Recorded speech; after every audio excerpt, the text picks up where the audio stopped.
ये कहानी एक ऐसे औरत की है जिसे बच्चा नहीं होता है।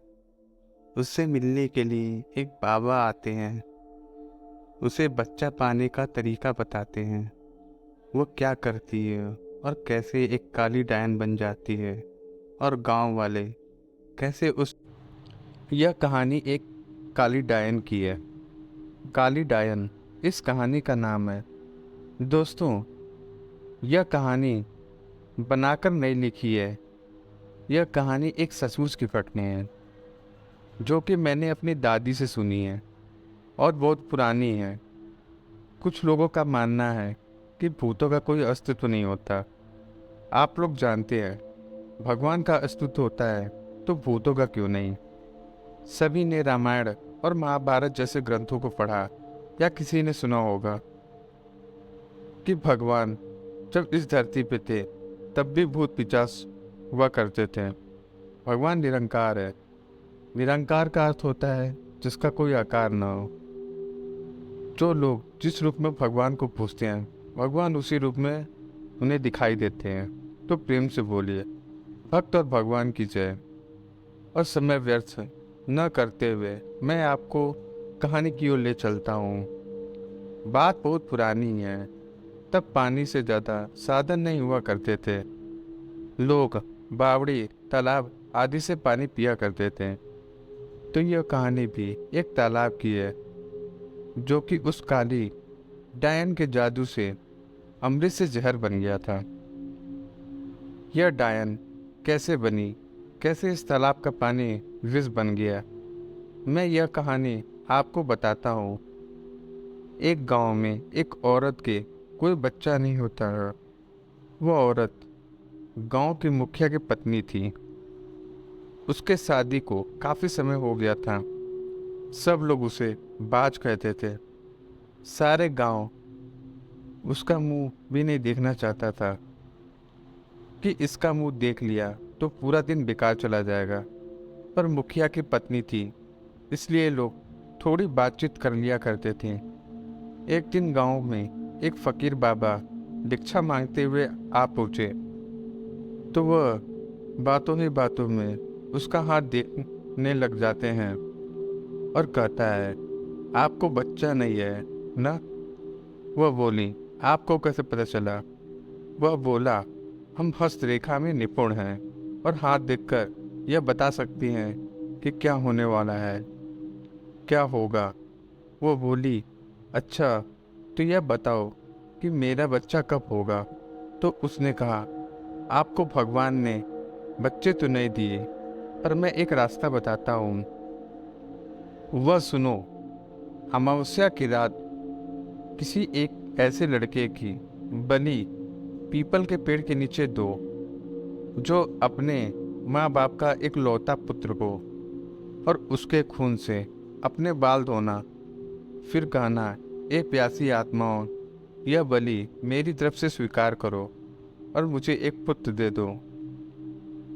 एक लोटे में उस कुएं का पानी भरकर उसमें उसके शरीर की 2 बूंद मिलाकर खुद पी लेना।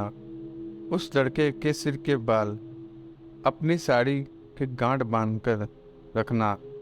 ये तुम्हें अवश्य एक पुत्र पैदा होगा। इतना कहकर वह भिक्षा लेकर वहां से चला गया। उस दिन के ठीक 3 दिन बाद अमावस्या थी। उस औरत ने वही किया जो बाबा ने बताया था। उसने अपने देवरानी के लड़के की बलि दे दी और खून की 2 बूंदें पानी में मिलाकर खुद पी लिया, और उस सिर के बाल को काट कर अपनी गांठ में बांध लिया और बिना पीछे मुड़े अपने घर आ गए। सुबह गांव वालों को पता चला कि मुखिया के भाई के बेटे को किसी ने मारकर वहीं फेंक रखा है। जब से यह बात मुखिया और उसके भाई ने सुनी तो वह नंगे पैर दौड़ पड़े। धीरे धीरे सारा गांव इकट्ठा हो गया। उस लड़के की माँ का रो रो कर बुरा हाल था। तब किसी व्यक्ति ने हिम्मत जुटाकर उसके सिर के धड़ को जोड़ा और उसे नदी में बहाने की सलाह दी तो वैसे ही लोगों ने उस लाश को पानी में बहा दिया। सब लोग यही कह रहे थे, किसने किया, ये सब कैसे हुआ। सब लोग के लिए यह घटना चिंता का विषय बन गई थी। जब मुखिया घर पहुंचा तो क्या देखता है कि उसकी पत्नी तो पकवान बना रही थी। वह बड़ी खुश नजर आ रही थी। मुखिया ने क्रोध में कहा, क्या तुम्हें इस बात का बिल्कुल भी दुख नहीं है कि मेरे भाई का बेटा मर गया है। वह पहले ऐसी नज़रों से देखी जैसे उसे मार ही डालेगी। फिर कहने लगी, लड़का उसका मरा है, मैं क्यों शोक मनाऊं। और हंसने लगी और कहने लगी, तुम पागल हो, तुम्हें तो खुश होना चाहिए कि अब तुम्हारा भी एक पुत्र आने वाला है। और यह जानकर और खुश होगी कि वह इस जायदाद का अकेला वारिस होगा। फिर वह हंसने लगी। वह फिर से ऐसी हंसी देखकर मुखिया से रहा नहीं गया और उसे जान से मारने के लिए तलवार उठाने चला गया। वह अंदर तलवार ढूंढ रहा था पर तलवार नहीं मिली। जब वह पत्नी के बेड के पास पहुंचा तो क्या दिखता है कि सारे कपड़े खून से लथपथ हैं और तलवार वहीं पड़ी है और उस पर खून लगा हुआ है। वह यह सब देखकर समझ गया कि यह सब इसने पुत्र प्राप्ति के लिए बलि दी है। उसने उसे मारने का विचार बनाया कि अभी मैं इसको मार ही दूंगा, तब सब लोग मुझे गलत समझेंगे। और वह वहां से चला गया। उस दिन से गांव में ऐसी घटना होने लगी। किसी की भैंस मर गई, किसी ने उसे मार डाला और उसके शरीर के अंग इधर उधर फैलाकर किसी ने उसे नोच नोच कर खाया हो, तो किसी दिन किसी कुत्ते, किसी बछड़े, तो किसी बकरी मर गई हो। और उसी तरीके से वह मार रही थी जिस तरीके भैंस को किसी ने मारा था। ऐसी घटना से सारे गांव वाले परेशान थे। किसी को यह नहीं समझ में आ रहा था कि आखिर हो क्या रहा है। एक दिन की बात है, मुखिया रात को अपने गेट के पास सो रहा था। आधी रात के समय उसे गेट खुलने की आवाज़ आई। वह जाग गया। उसने देखा कि एक औरत बाल बिखेरे हुए आधी रात को बाहर चली जा रही है। देखने में तो ऐसा लग रहा था जैसे उसका कोई खींच कर ले जा रहा हो। भादों की काली रात भी चारों तरफ से आवाजें आ रही थी, कहीं सियार तो कहीं कुत्ते भौंकते। ऐसा लग रहा था उसे कि जैसे यह रात जाने क्या कयामत ढाएगी। अचानक उसे एक गाय के बछड़े के रंभाने की आवाज आई। वह समझ गया, हो न हो ये सारे गांव के बर्बाद करने थे। मुखिया के दिमाग में एक आइडिया आया, क्यों न मैं चलकर देखूं कि यह कहाँ जाती है। वह उठकर चल दिया। उसने आगे चलकर क्या देखा कि पड़ोसी के गाय का बछड़ा का कटा हुआ मुंड वहां पड़ा है, उसके धड़। और वह औरत खींचकर पीपल की ओर ले जा रही है और ले जाकर उसे वही शब्द दोहराया, यह लो प्यासी आत्माओं, मैं तुम्हारे लिए भोजन लाई हूँ। मुखिया यह सब नीम के पीछे पेड़ पे छुप के देख रहा था। एकदम वह क्या देखता है कि चार काली छाया वहां प्रकट हुई। देखते ही देखते वह ऐसे भयानक शरीर में बदल गई कि उसे देखकर उसके शरीर के रोए खड़े हो गए।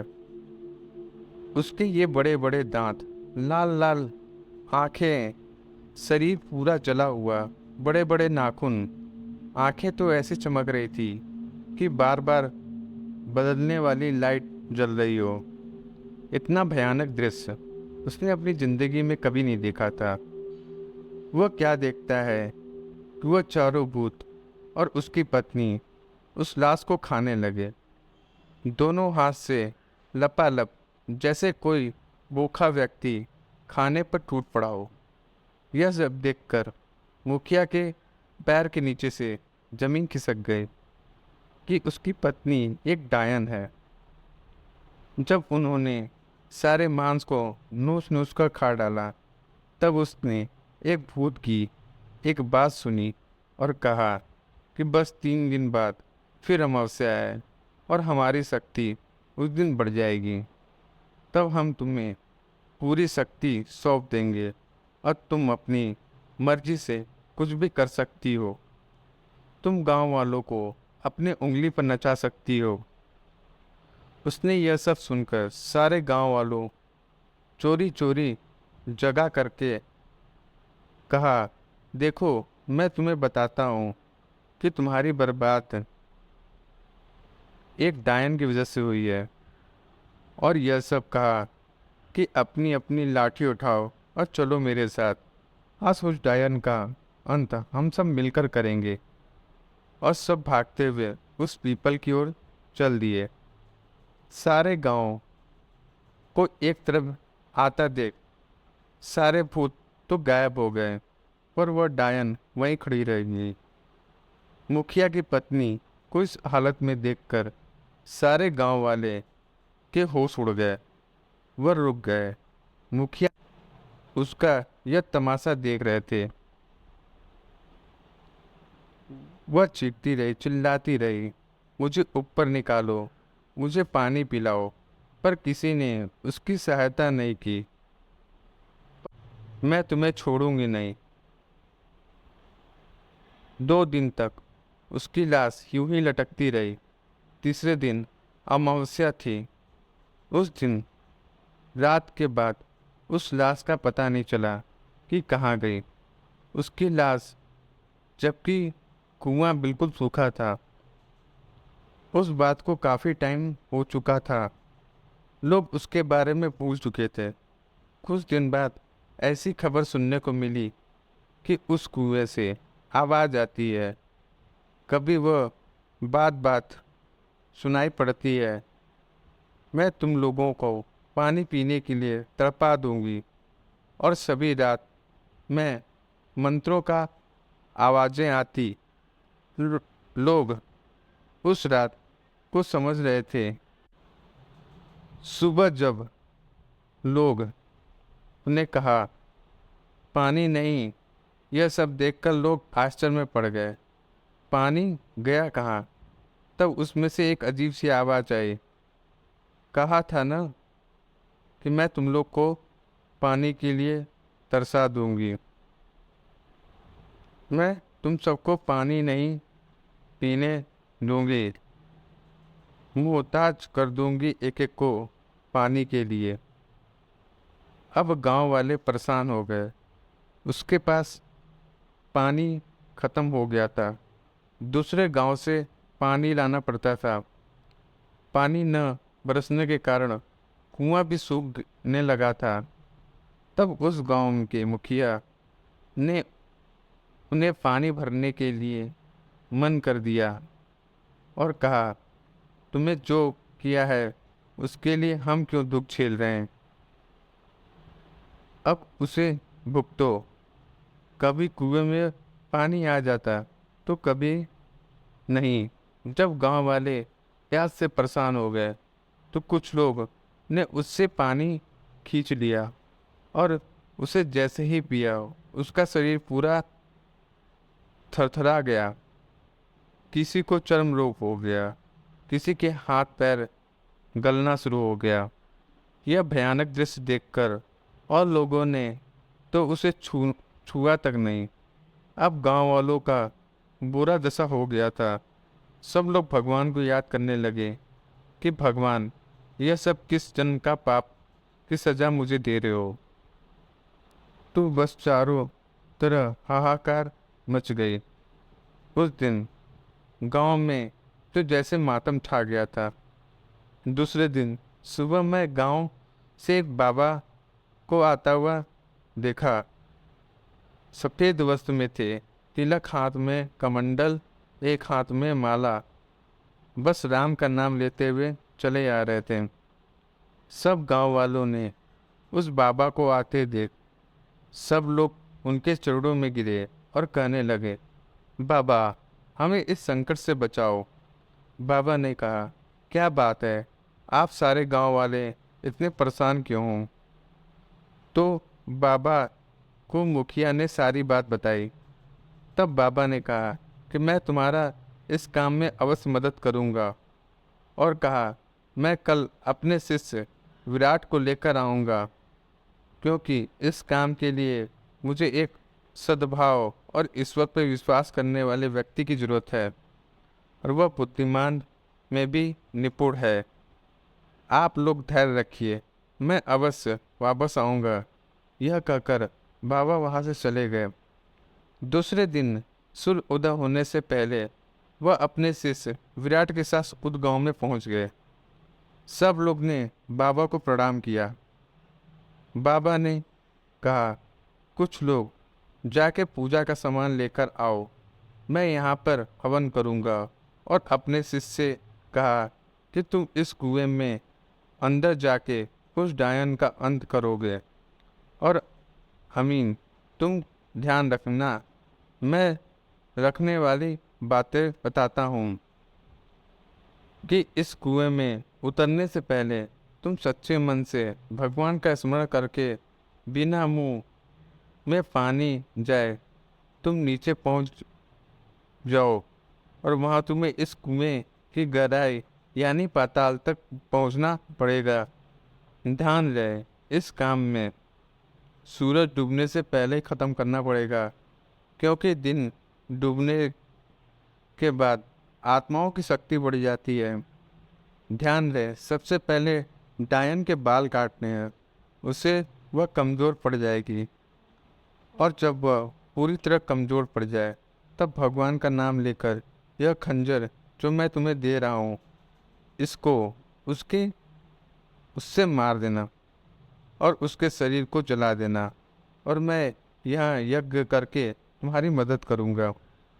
उसका शिष्य तो समझ गया था, पर कुछ गांव वालों ने पूछा, बाबा, इस कुएं में पानी में कैसे उसकी लाश को जलाओगे?